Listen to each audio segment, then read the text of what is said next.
Jude Law's character Jude is one of the most interesting new additions to Star Wars. You're a Jedi. However, there's word on the street he isn't exactly who you think he is. Of course. So strap into your starfires and fire up those ion engines as it's time to unravel the mystery of Jude Nanowood's true identity. Well, that's one of his names.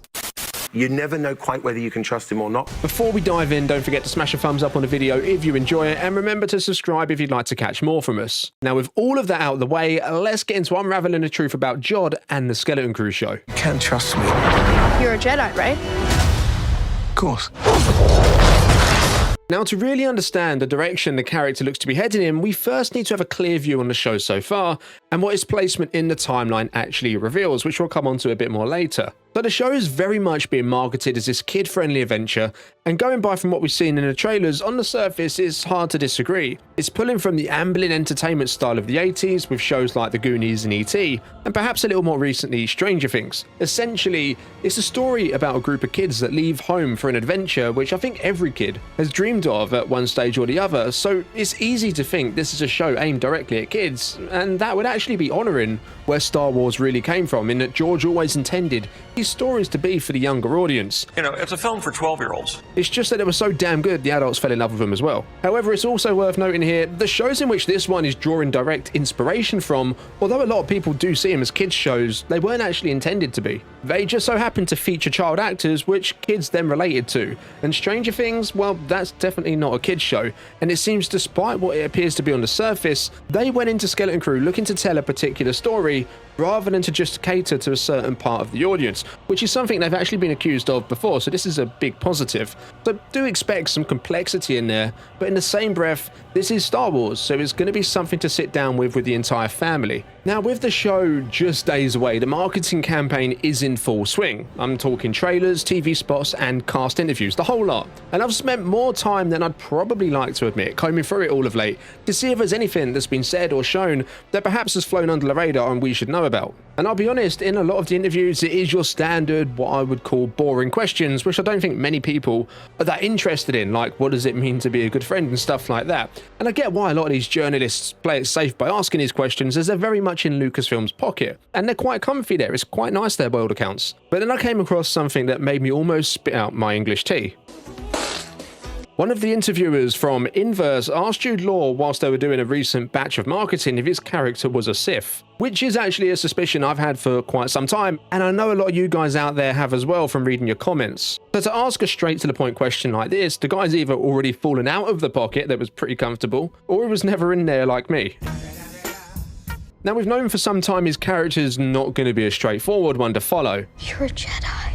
And he's something the creators around the show are calling a new kind of Jedi. So going back to that question, Jude Law responds to it in the manner you'd expect, by trying to brush it under the carpet, but the way in which he does so is also very telling in itself. He said it's complicated and that he's many things to many different people, but essentially, first and foremost, he's a survivor, whilst previously in other interviews he's called his character conflicted. Now, I don't feel the words he uses to describe Jude are supposed to be taken literally. However, the fact he calls himself a survivor could mean not only is he making his way surviving in the galaxy right now like pretty much everyone else has to, but that he's actually a survivor of Order 66. Execute Order 66. We already know he's Force sensitive, but also, if the character's age lines up there or thereabouts with Jude Law's real age, then it would have made him a youngling during the time the Jedi Order fell, and perhaps in regards to him being conflicted, maybe Jude's a character that spent a large portion of his life alone, afraid to reveal himself to anyone during the reign of the Empire, and because he's had to live that life through no fault of his own, he's now struggling with his inner darkness. We've seen Jedi go a bunch of different ways after Order 66, so it wouldn't be a huge surprise if that was the case. Like, up until now, his story seemed pretty obvious, that he was once part of the Jedi. However, once Order 66 came about, he had to run and start over. Remember, these younglings are taken at such a young age they don't really remember their parents or even what planet they're from, meaning he didn't have a home to go back to. Instead, he was likely taken under the wing of a pirate and shown the ropes from there. Now, we've seen characters go down this route before, very recently in fact with Baylan Skoll and Ahsoka. Sure, he went on to become a mercenary rather than a pirate, but there's not a whole lot of difference if you ask me. And well paid for it. So because we've seen something pretty similar, also fairly recently, and the fact this seems a little too obvious, perhaps a path closer to the Sith isn't that much of a stretch after all, especially since that image of him seemingly translating the ancient language of the Sith on what looks to be some ruins or an entrance of a cavern, which means the idea of him being a dark side Force user rather than a Jedi now has a lot more weight behind it. The ancient language of the Sith was actually illegal to translate during the time of the Republic, and even though the Empire rose to power between then and now, under the control of 2 Sith Lords, there would have to have been someone around aware of how to read it to pass that knowledge on to Jude. Either that or you'd have to have spent considerable time himself studying and figuring it out. And if that was the case, then you'd really have to question why.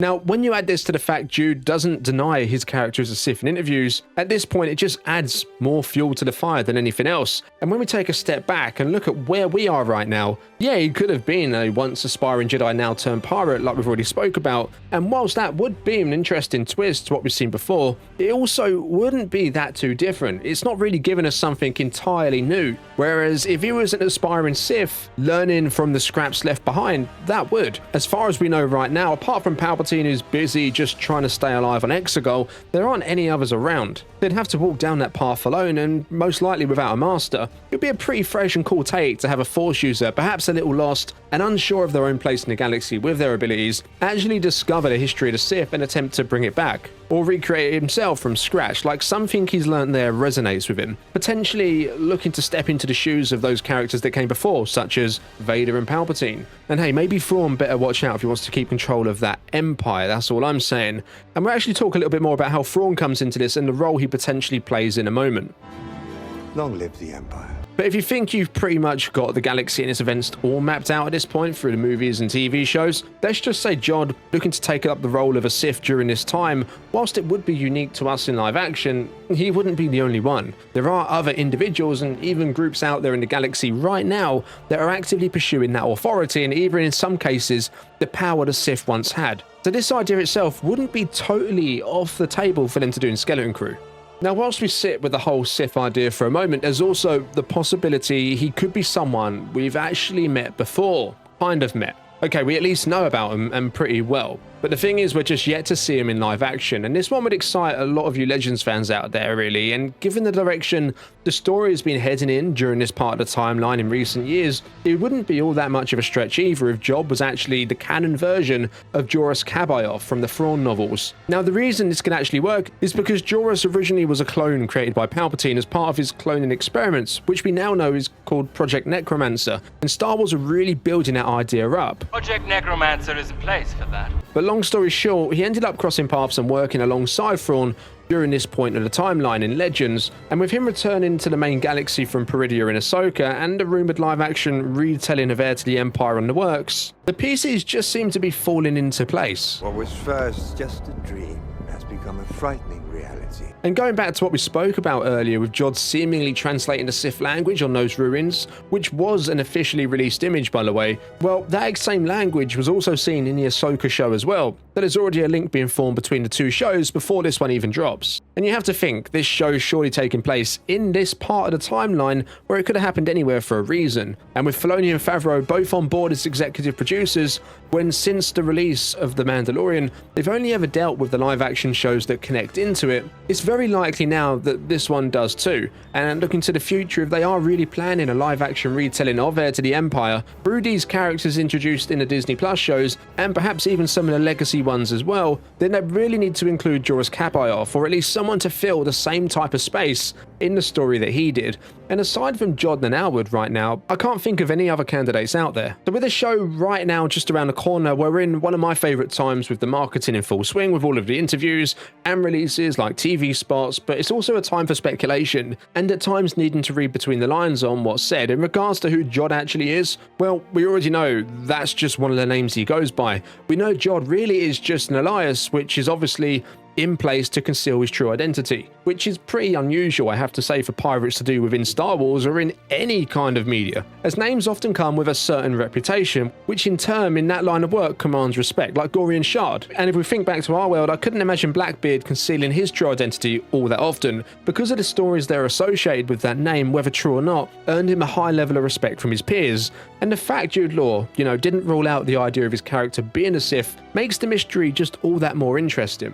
Like, I think if you had to pick out of the two right now, I personally would be leaning more towards the Sith side of things. But with that being said, if we also look at the Sith before the time of the Empire, for the most part, they all had different identities during the day, so to speak, concealing who they really are, and perhaps Jude's no different. Back in a time where they're well and truly on the back foot, perhaps the way he survives is through living the life of a pirate, but beneath all that, he's actually aspiring to be a Sith. I think that would be a pretty cool direction for this particular character to go in. Anyways, let me know, do you think Jude's a Sith, or perhaps someone who's looking to bring him back? As always, drop your thoughts, theories, and wildest speculations down in the comments below.